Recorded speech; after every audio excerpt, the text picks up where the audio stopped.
ये भी लिखा है कि मेरे पैसे से ही, मेरे टैक्स के पैसे से ही जो न्यायपालिका चलती है, भी माता को भी, उसके भाई को भी, सबको इन्वॉल्व कर रही है। न्यायपालिका के ऊपर बहुत बड़ा सवाल है, और न्यायपालिका एक ऐसा तंत्र है जहाँ पर कोई इंसान फंस के उसको ऐसा लगने लग जाता है कि अब इससे बाहर निकलने का कोई मतलब कोई रास्ता नहीं है। तो चारों ओर से दुखी होके उसने ये काम किया। एक तरफ तो उसकी पत्नी ने उसके पूरे परिवार पे ब्लेम किया, और उस ब्लेम को पूरी न्यायपालिका जो है मिलके साबित करने पे तुली हुई है, और उसको एक्सटोर कर रही है वही न्यायपालिका।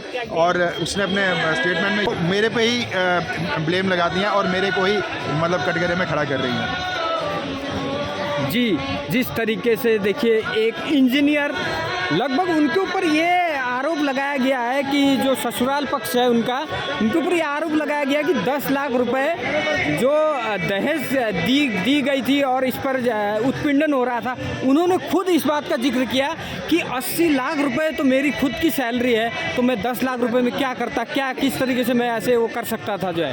तो इसमें कहीं ना कहीं ये बहुत बड़ी बात है। सर, आप क्या कहते हैं इस पर? बिल्कुल सफाई दी है उन्होंने, और जो कुछ उन्होंने पब्लिक डोमेन में लाए हैं, जो भी घर के मैटर जो पब्लिक डोमेन में लाए हैं, तो अगर वो लेडीज सच्ची है, निकिता जो है, अगर वो सच है, अगर उसने जो कोर्ट में बोला है या जिस आधार पे केस किए हैं, अगर वो सच है, तो वो भी इन बातों को पब्लिक डोमेन में लाए और बताए लोगों को कि मैं कैसे कैसे दुखी थी उस सारे मतलब उस फैमिली के अंदर।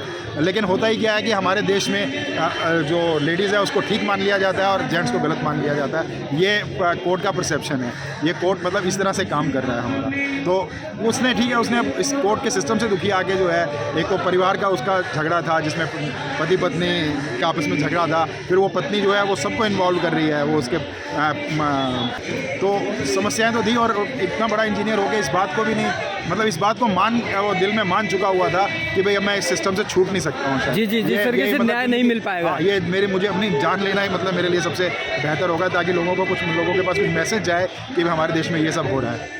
जी सर, जाएं तो कहाँ जाएं? जिस तरीके से सुभाष कुमार का जो हाल हुआ था, जिस तरीके से सुभाष कुमार जो कि एक यंग, जिस तरीके से AI मतलब आर्टिफिशियल इंटेलिजेंस उभरता हुआ इंडिया में, जो जिस तरीके से आर्टिफिशियल की जो शुरुआत हो रही है, वो मतलब भारत के कुछ 1% लोगों में से था, जी जी जी, 1 या 1.5% लोगों में से था जो इंडिया को बना रहे हैं, जो आज इंडिया को संवार रहे हैं, मतलब जिससे इंडिया का नाम होता है। जी जी जी, अगर हम देश का विदेशों में नाम है तो इन्हीं इंजीनियर्स और डॉक्टर्स के कारण। हाँ जी हाँ जी। तो इन लोगों को, ये लोग अगर कानूनी जाल में फंसते हैं, जी जी, अगर इस सिस्टम में फंसते हैं, अपने जस्टिस सिस्टम हाँ जी हाँ जी, तो कितना परेशान हो जाते हैं कि अपनी जान देके वो उससे छूटते हैं। जी जी, तो इसके लिए अब और क्या है कि वो क्या मतलब उसने सोचा अपने लिए किससे कि मेरे को कोई रास्ता नहीं है बाहर निकलने का, जो उसके साथ हो रहा था, जिसमें ये भी ब्लेम लगाया गया है कि वो जज तक 5 लाख रुपए की डिमांड कर रहा है, ताकि वो जो कंपनसेशन के 3 करोड़ का जो केस डाला हुआ है उससे निपटा जाए।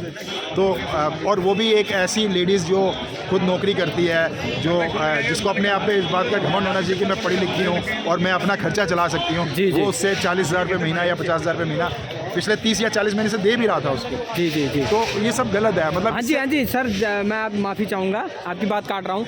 जिस तरीके से देखिए, भारत के बड़े बड़े सुप्रीम कोर्ट तक ने 2 साल के बच्चे को 40,000 रुपये मंथली उसका खर्चा आएगा। इस तरीके से कोई भी कोर्ट नहीं कहता है, जहाँ तक इस तरीके की जो 40,000 रुपये, तो देखिए एक बच्चे 2 साल के बच्चे को तो नहीं लगेंगे। नहीं, वो ठीक है, उन दोनों में बात थी, तो उसने 40,000 या उसने ज़्यादा की डिमांड की होगी, 40,000 पे बात हुई होगी, 40,000 पे बात हुई होगी, 40,000 रुपये हर महीने दे रहा था। ठीक है, वो अपने बच्चे के लिए दे रहा होगा या जो भी दे रहा होगा, लेकिन उसको कुछ टाइम के बाद लगने लगा ना कि अब मैं इस चीज़ से छूट नहीं सकता हूँ। अब जो चीज़ मेरे चारों ओर से, मतलब जिस चीज़ ने मेरे को चारों ओर से घेर लिया है, उसमें हमारा जस्टिस सिस्टम है, उसमें जो एक्यूज़ मतलब जो आरोप लगाए गए हैं महिला की ओर से पुरुष, और फिर जिस तरीके से कोर्ट उसके साथ पेश आ रहा है, तो उसको ऐसे लगने लगा कि भाई मैं अब इस चीज़ से छूट नहीं सकता, मतलब मैं अपनी जान ले लूँ तभी क्या छूट पाऊँगा। जी जी, तो ये मतलब बहुत अन्याय है।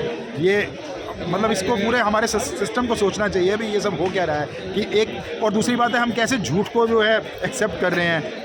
ये भी पता होता है जज को कि जो भी आरोप लगाए जा रहे हैं उसमें झूठ बहुत ज़्यादा है। तो जज या वकील भी इन चीज़ों को बढ़ावा दे रहे हैं कि भाई ठीक है, ये एक एक्सटॉर्शन का सिस्टम बन गया कि भाई कोई फंस गया तो उससे खींच लो, पैसा खींच लो, या उसको फंसा दो अच्छी तरह से। तो ये सब बंद होना चाहिए। तो इसके लिए मतलब मैं तो ये बोलूँगा कि अपनी जान दे के शायद वो शहीद हुआ है, ये खड़काने के लिए कि भी हमारा जस्टिस सिस्टम है। जी सर, बिल्कुल एक मैसेज देकर हमारे जस्टिस सिस्टम में कमियां हैं, बहुत बड़ी कमियां हैं, जो इंसाफ नहीं करती, जो इंसाफ नहीं दे पाती। कम से कम अगर ये मियाँ बीवी के झगड़े का मैटर था तो इसको कोर्ट निपटा दे जितनी जल्दी हो सके। बेशक वो तलाक हो के अलग हो जाएं, कैसे भी अलग हो जाएं, उसको निपटा दे इतनी जल्दी से जल्दी निपटा दे। ये नहीं कि किसी को सोचने के लिए मजबूर कर दे कि भाई अब मैं सिस्टम में फंस गया हूँ और मेरे आने वाले 30-40 साल तक उसमें फंसा रहूँगा।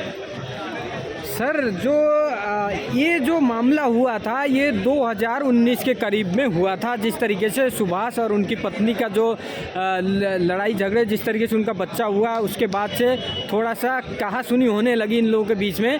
तो इन्होंने बेंगलुरु में इनकी जो पत्नी है उन्होंने मुकदमा नहीं दायर किया, इन्होंने जौनपुर आकर मुकदमा दायर किया। कहीं ना कहीं ये उत्पीड़न करने का, जिस तरीके से प्राइवेट नौकरी, प्राइवेट सेक्टर में छुट्टियां नहीं मिलती अमूमन।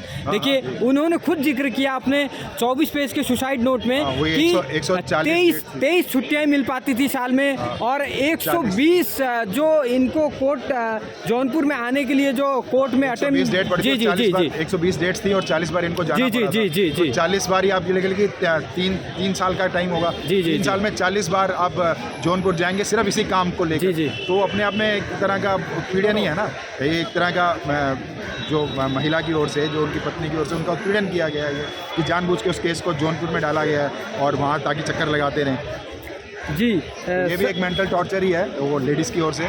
तो वैसे तो हमारे अभी जस्टिस सिस्टम में तो मेंटल टॉर्चर दोनों साइड से देखा गया, लेकिन फिर भी कोर्ट जो है लेडीज़ की बात को ज़्यादा सुन रहा है, और इस बहाने से जो अगर देख रहा है कि भाई आदमी ज़्यादा कमाने वाला है तो इसको एक्सटोर्ट करो, पैसा जितना निकाल सकते हो इससे पैसा निकालो।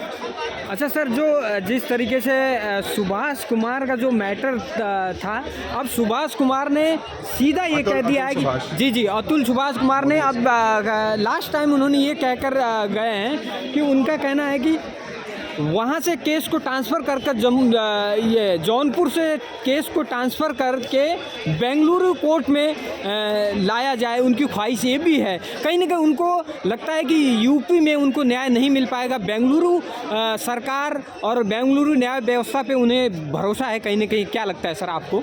हाँ, कर्नाटक थोड़ा मतलब ज़्यादा पढ़े लिखे लोगों का थोड़ा ज़्यादा सोफिस्टिकेटेड सिस्टम है। आप अगर उत्तर प्रदेश में चले जाओ, बिहार में चले जाओ, तो यहाँ कोर्ट लचर हालात में है कि भाई डेट ज़्यादा देते हैं, लोगों के बारे में ज़्यादा देखते नहीं हैं। ये तो मतलब ज़्यादा लोग वहाँ पे भार ज़्यादा है, केस का भार ज़्यादा है। इसके मुकाबले बेंगलोर का जो जस्टिस सिस्टम है, मतलब जो कोर्ट है, वो अच्छे हैं।